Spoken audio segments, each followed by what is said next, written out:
Every K-pop group that was insulted by HYBE. The release of internal documents from HYBE has recently been a hot topic. Across these documents, there have been many K-pop groups not under HYBE labels discussed by the company, and many were mentioned in ways that were not so complimentary. Here is a list of the groups that were included with reasons. First, Blackpink.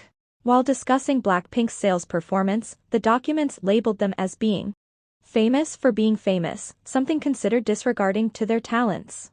Second, New Jeans. Of the many comments made about New Jeans, ones that stood out the most were HYBE's plans of throwing the group away in the midst of promoting LE SSERAFIM and ILIT. Third, Rise. The reports mentioned Rise group multiple times, with comments on Anton's skills and Wonbin's looks.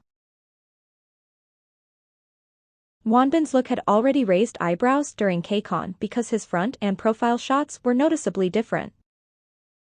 The team kept him in a beanie constantly, possibly because while some parts of his face are attractive, they don't harmonize completely, so styling plays a huge role for him.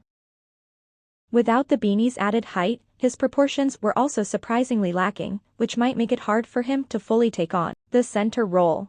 Fourth, HYBE and aespa. Speaking in regards to the skills that LE SSERAFIM have, the documents implied that aespa and HYBE had bad performance skills. That would ultimately be the deciding factor, despite their popularity. Fifth, Baby Monster and SM's upcoming girl group. The documents insulted SM Entertainment's upcoming girl group and Baby Monster in one swoop, implying that SM's upcoming group were less pretty than Baby Monster's.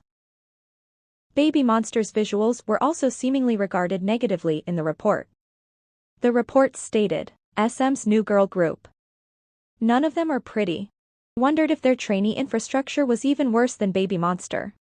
Sixth, NCT Dream and Stray Kids. NCT Dream and Stray Kids were both mentioned with comments directed at Changbin's physique and NCT Dream's presence compared to TXT's Yeonjun. The report said, of course, Yeonjun is good at performing and emceeing. Even just standing still, he brings meaning to things. He just had to be the one interviewing NCT Dream and Stray Kids, and we felt sorry seeing how Yeonjun destroyed both groups with his physique. Soobin is known for his tall height and his pure and naive image, so he didn't look too out of place alongside them. But the difference between Yeonjun and Changbin when they stand next to each other is too much. Seventh, Vicha. The document spoke about Vicha negatively in multiple aspects, including saying that the group's skills were not at an idol level, and insulting the group's concept. The HYBE report stated that the issue isn't about who they picked, but rather the fact that they've gathered random kids and placed them in an entirely foreign environment. Watching them perform on stage feels somewhat awkward. It's as if this company became overly obsessed with the success of the group NiziU.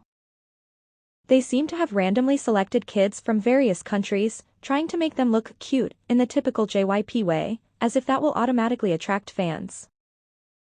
There's a strange disconnect in this forced exchange, almost like they're treating the members as mere stand-ins on a larger platform. Honestly, the level of skill is like that of foreign students majoring in Korean language studies, who were recruited with long-term residency in mind.